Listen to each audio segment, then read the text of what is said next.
A bit about what's in store for this year. And the first show that I'm going to talk about is by Good, who are a very, very popular company from Belgium, working with actors from Belgium and Hong Kong on a show that's called Lies. And I'm mentioning this show first because honestly, I have to say this is probably the best theatre experience I've had in the last year. This is immersive theatre and it's very limited capacity. So I think there's only around about 68 people who can get into one performance. And the room doesn't look like a theatre, it's actually set up like a casino.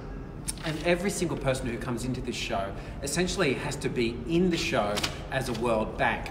And so you need to bring a little bit of money with you, and well, I shouldn't really say whether you're going to get that money back or not, but to actually see this show you have to hand money over and receive chips. And then run your own bank over 2 hours. And then during that process, now this is going to sound really boring, but I was so excited, and of course I work in the arts and I know nothing about banking, but over 2 hours you learn about the finances and risks that banks have and see how these risks are skewed in their favour, and you're encouraged to take risks to make profit. And as you start to do that and you realise the odds are in your favour, it's really up to you as to how much you want to take advantage of a system that's skewed in your favour, or how moderate you want to be and how ethical you want to be.